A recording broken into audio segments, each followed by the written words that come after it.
What's going on, everybody? Welcome back to Equalized Outdoors. It's your host, Mr. J. Cam, coming to you live from SITKA Atlanta. We got a really special guest here today that we're going to take the time to interview and talk to and get to know. Because I don't know if you caught the Atlanta part. SITKA is largely known as a Western brand. So I have Mr. Keon Hood, the Atlanta Community Coordinator here at SITKA Atlanta on the channel today.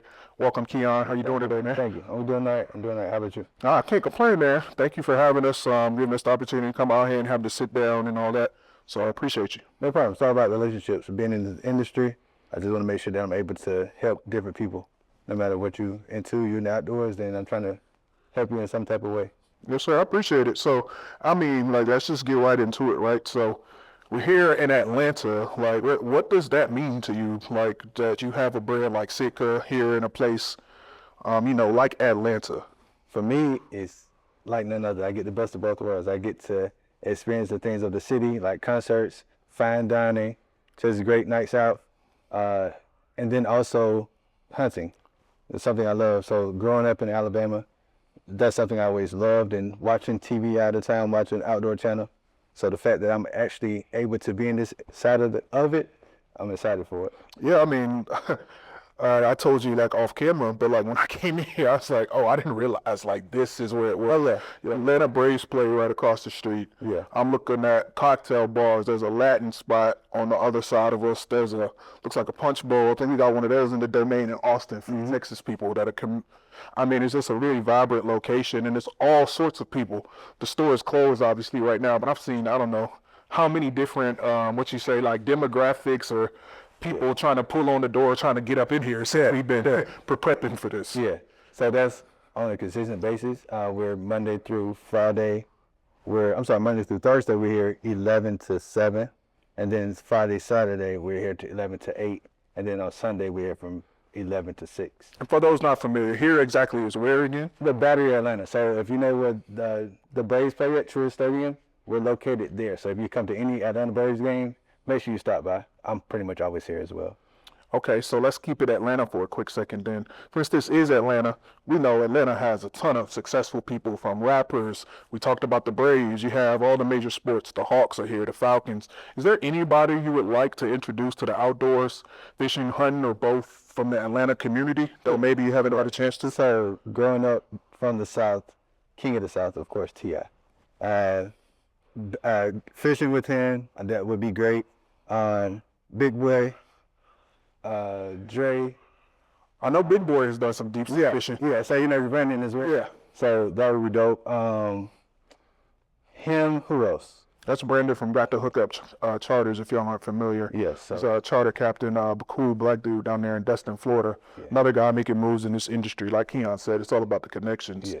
So he's fished with Big Boy, so we know he's open to it. Yeah. So Big Boy, Lula, Bank, I hike with Bank sometimes, so that'd be dope.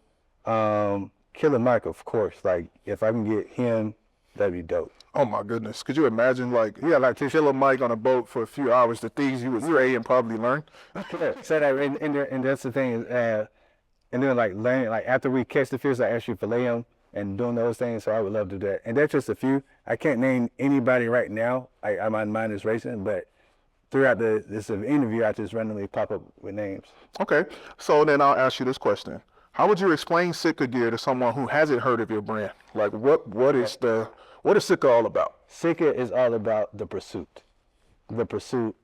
Anything to keep you out there in the wilderness longer.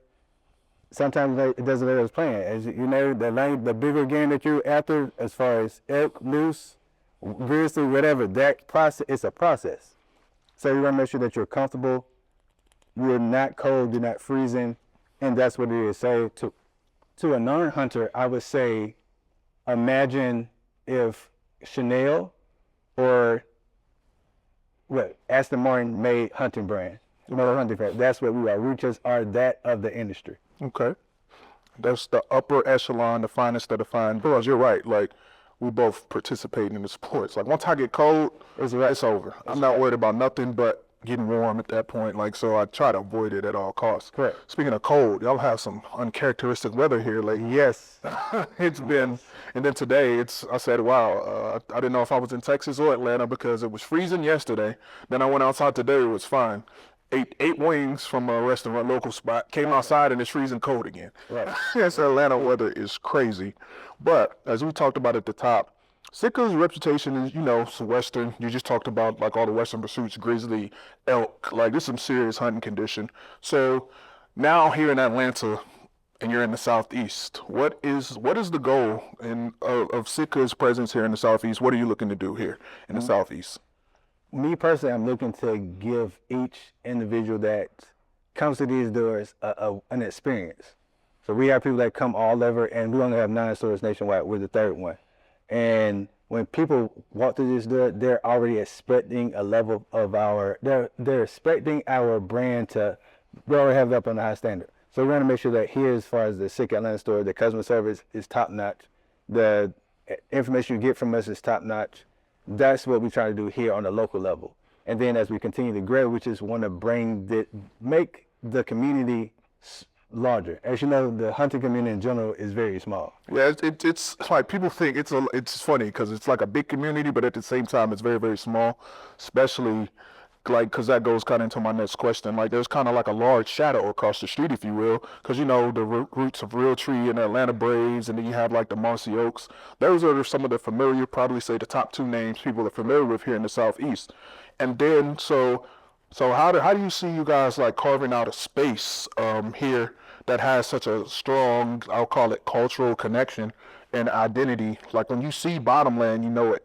Like your patterns, like your stuff is digital, it's futuristic, it's new. It's not what people are used to. Okay. And being from a 7 family, I know change is not something that people are easy to come by. So how do you guys plan to continue with that? So with us, mainly is letting the product speak for itself. Now, as you know, like I said, then in the South, everyone already has their go-to, and they're not going to change it. Like when it comes to tradition, breaking in the South, it's very, very hard. So what we've done is we're doing a great job at connecting with the younger generation, and with that, they're going to influence their fathers, their grandfathers, their aunts, their uncles. They're going to influence the people in their family to like at least try it, and then from there it goes up. So we're not forcing it on them. Now we're in your face, but we're not forcing it on you. So we want to make everything a genuine connection, an authentic connection. Yeah, because the younger generation, that's a good point. They seem to be willing to go against the grain and forego some of those traditions, right? Like they're not as emotionally tied to stuff. Like you got people that are driving Fords and Chevys in the same household. When I was growing up, it's just you was either a Ford guy, Chevy guy, or a Mopar man, which is Dodge for those that don't know. Yeah. You didn't mix and match. You drove what you drove, and I'm still like that. Only Chevrolet for me. So I mean, I can only imagine what the challenge is like. But is there more expansion to come? Like, are you guys trying to move into more eastern and more urban areas, or? Honestly, that would be a question for leadership. Gotcha. I just want everyone to make sure they come visit SITKA Atlanta. Yeah. And that's the main thing. Like I think with our location, it's the best of both worlds, and they did a great job at putting us here by the Braves Stadium. Our season for hunting season pretty much is over, as you know, but Brave season is about to start, so we get that flow from there. And from Louisiana to Virginia, there's no baseball team of the Southeast, so the Bears are pretty much the team of the Southeast. Yeah, when you think about it like that, so when you with all the home games, especially, hopefully they do good this year. Please, we need you to do good. No pressure, Braves. No, it's a lot of pressure. But the more that they come here and they see that we're here and they don't have to order online. That's the thing. Like people will come when they come to Atlanta store, they are coming for an experience. You get to experience this. The husbands, the kids, they can come here. They have plenty of places for the wives to shop. So it's great for everyone, which I love, and I am in this position I'm in. I feel like I'm in on purpose. So yeah, I mean it doesn't get any better than that for me. And I have to say, when I first walked through the door, like the setup is nice, like it looks nice, like you're in a premium place in a premium location when you walk in here. So if you're in the area, I highly encourage you to come visit. And like you said, I think I talked about it already. The setup here, like I don't have to go far to get into what I'm getting into after we finish working today. So it's a really nice location. Thank you, man. Thank you. No doubt, no doubt. So like with Sitka, you have people think about Sitka, right? They just tend to think about the Western stuff, like we talked about earlier. Do people realize that you guys have turkey hunting equipment and stuff too? Like I saw the vest when I walked in here, because I could be honest, I didn't know about it. I'm a big time turkey guy. This is my first time seeing the vest or even hearing about it. And that's the benefit of coming in the store. As you know, you go on a website, you may spend, probably a couple minutes on it max. You're not going to go through everything, but you're able to walk through here and you're able to grab those things. So going back to your question, which was, it was like, dude, are people aware that you even have the turkey stuff? Yeah, no, because when I go to your website, I would have never thought to look for turkey on a Sitka website. So we do it based on seasons. So we just really got out of duck season. Okay. So right now, I think they're promoting fish, and then from there we'll be promoting turkey. So it just depends on when you catch it. Like we're very in tune with what the seasons are when it comes to our marketing. That's a solid strategy. That way everyone knows like, hey, it's this time, even if you're not an avid hunter or you have someone that's significant that hunts. I don't know what season it is by going to their website. Okay, they showing turkey, so I guess it is turkey. Okay, that actually makes a lot of sense. I'm just surprised, I guess, me being as big in the turkey that I am. For the turkey hunters out there, they do have turkey calls in the store. It's not just the vest, it's not just clothing. Like they have pretty much everything you could need. And you said just based on the season, just got done with duck, but you mentioned fish. So without going too deep into it, that's also new. Speaking of expansion for Sitka, correct? Correct. So today is February the 6th of 2026. We released our fishing gear, I should say, Tuesday, which was the 2nd, if I'm not mistaken. Yeah, I think it was the 2nd or 3rd. So, so we're extremely excited about this. If you deal with mosquitoes in the south, we have something to prevent that. If you are dealing with sunburn, we have something for that. If you're going to get out on the water right now in February when it's cold, wind's blowing, we have something for that. Wind protector, we have insulated pieces. We have everything that you know that we've had for hunting, for fish. So the same quality that you have come to love is what we have for fish. So I think it's a no-brainer. I really do. Yeah, and I'm looking around, I see there's fishing specific waders, if I'm not mistaken, right? Correct. The boots, then you have boot waders with the water shoe soft bottoms, and then you have wading boots as well. Correct? Yep. So we have the zip cross current waders, and then those are the ones that come with the zip. Then we have the ones that just pull up, and we have the felt bottom. So the felt bottom allows you to grip, and then also on the other boots they have spikes that are removable. Okay. So you can get traction no matter what. So they create less drag. So the technology that we have access to, it blows my mind. And I'm just happy to be a part of it. So I'm looking forward to using them in the summertime. I'm a big fisherman. I love pan fishing. So when it comes to that, I'm definitely going to step in there and try to get some brim beds and things of that nature. What do you call them here? Crappie? What do you call them here? It depends on who I'm talking to. Crappie slabs is universal. Yeah, that's it's universal. So that's that. What else? That's it. That's what I prefer crappie, and then I've been fortunate enough to find some nice size reindeer on Lake Alatoona. There's some nice fishing spots not too far from Atlanta. So, and that's something you can do. It's pretty much good weather here. So that's something definitely the people can take advantage of here in the Atlanta area. And then as far as your sizing goes, you have something that looks like a wide variety of sizes that'll fit just about anybody from what I'm seeing. Correct. So our ranges for sizes range from medium to large, 3X, and sizes, and then the actual number goes from 30, it'd be either 30 or 32, depending on the actual brand of the style of the pant, to a 42 or 44, depends. Okay. So it's pretty universal. There's some wide ranging stuff there. Yeah. And all the conditions. Now, I would recommend if you decide that you want to purchase anything online, probably go up a size, either a medium.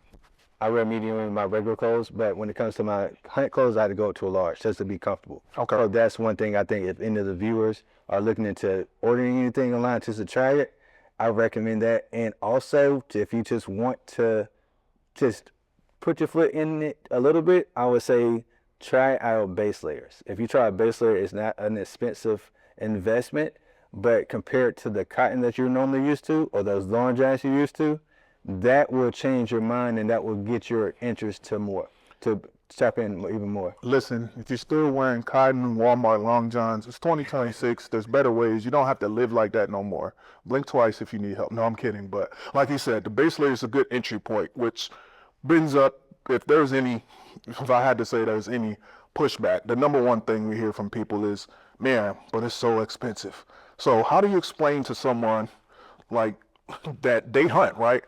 But they just can't understand like why the price point, that personal experience. It's really is you get what you pay for, right? Yeah, like at the end of the day. So how do you get those people across the edge? I know you mentioned starting off with base layers. Like how would you say you convince them to take the leap? So the average hunter that hunts, they've spent a ton of money on different items. So for me, I speak to them directly. I try to find out, okay, this is what you're wearing. What is that missing? And then you'll have to replace it over and over. If you just come with us and get this item this one time, you are no longer cold, which allows you to be out farther. When it comes to duck hunters, if something were to happen, you were to get wet. If you don't have the proper items on, those things are going to extend, like they're going to help hypothermia. Yeah, I mean, because that could be potentially life-threatening if you don't. So that's the thing. Like that's the thing, especially that with duck hunters, you can buy all this equipment again. We can't buy another you. Yeah. So my thing is like, what would happen? How would your grandkids feel? How would your wife feel? How would your siblings feel if something would happen to you because you caught hypothermia and something like that? Because we love to hunt, but we also know that it comes with. It's not without its risk. It is. So when it comes back to that's a person, I just get them to understand you get what you pay for, and what you get when you pay for that is a company that knows everything that the average hunter does. Every item here has been tested 2 to 3 years, sometimes even more than that. 2 to 3 is pretty much the minimum, but more than that is things will be in there. We have testers, and they know exactly what we need to do. So we're just trying to make sure that, yes, it's a price point that you may not want to pay, but once you get in it, it's like, And another thing, going back to that, a simple answer is that when it comes to a truck, you can get that Ram, you can get that Dodge, you can get that Silverado. Do you want the baseline? Do you want the baseline of it, or do you want the King Ranch?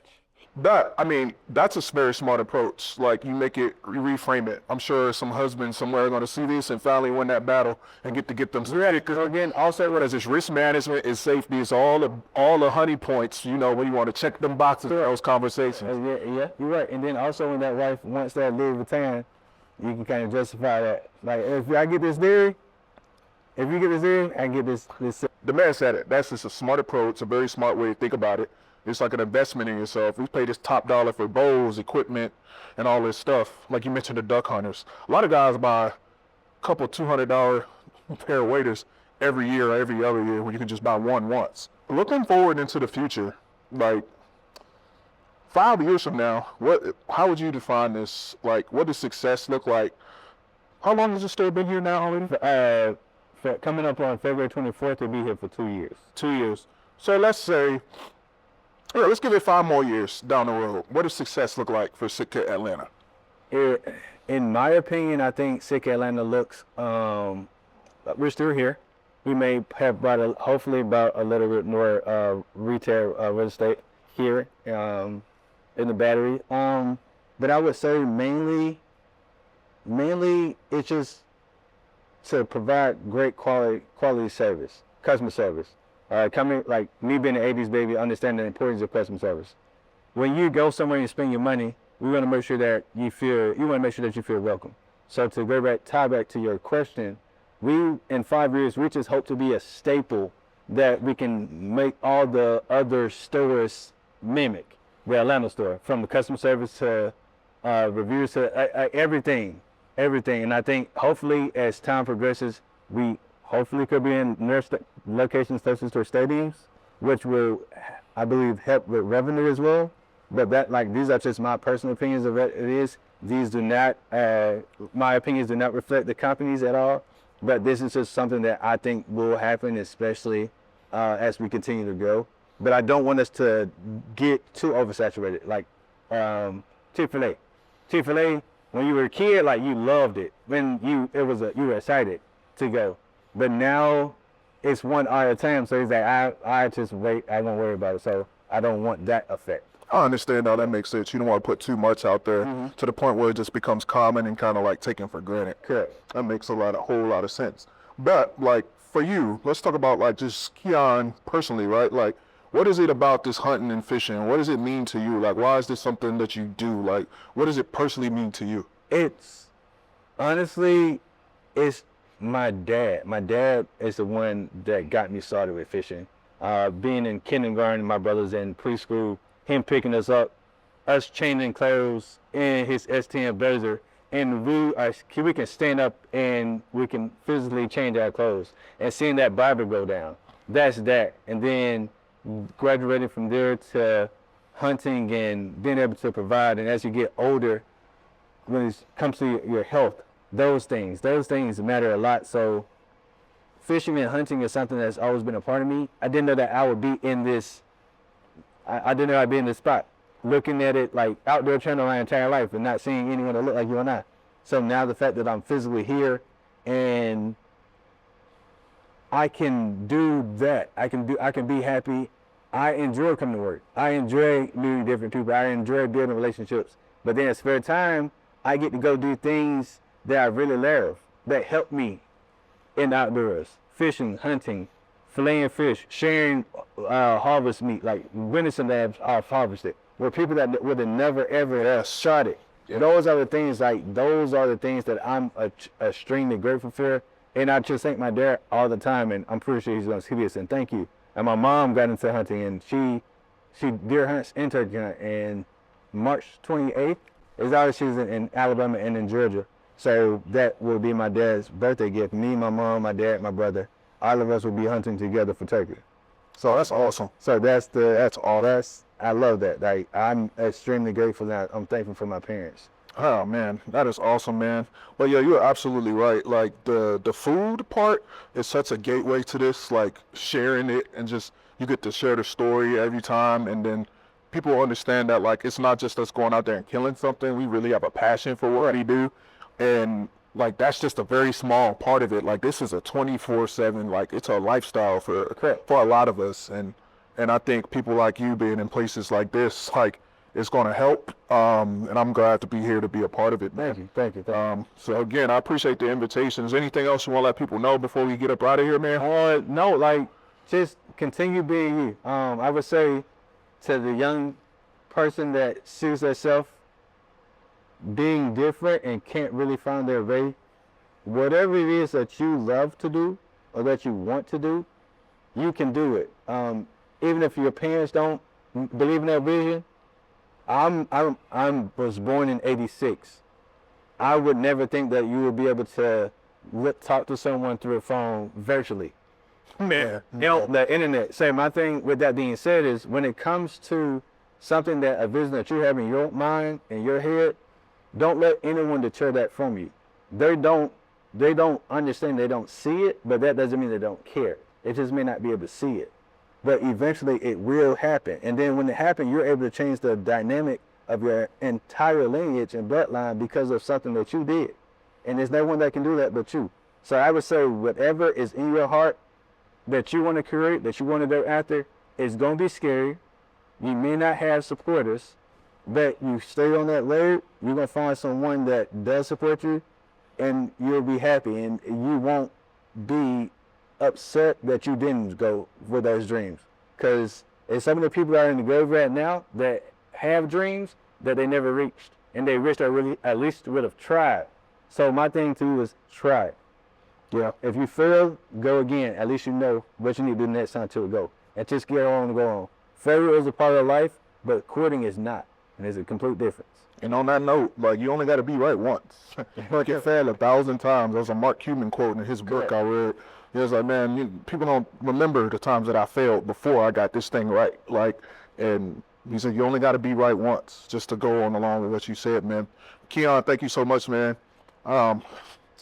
It's been a great one, man. The SITKA event will be out by the time you see this. But, Yeah. you know, if you're in the Atlanta area, stop by the Battery, come see Keon and the great folks over here at SITKA Atlanta. You want to check out more content like this, you can find us at www.equalizedoutdoors.com/newsroom. I'm your host, Mr. J. Karam. This is Equalized Outdoors. Thank you. Peace.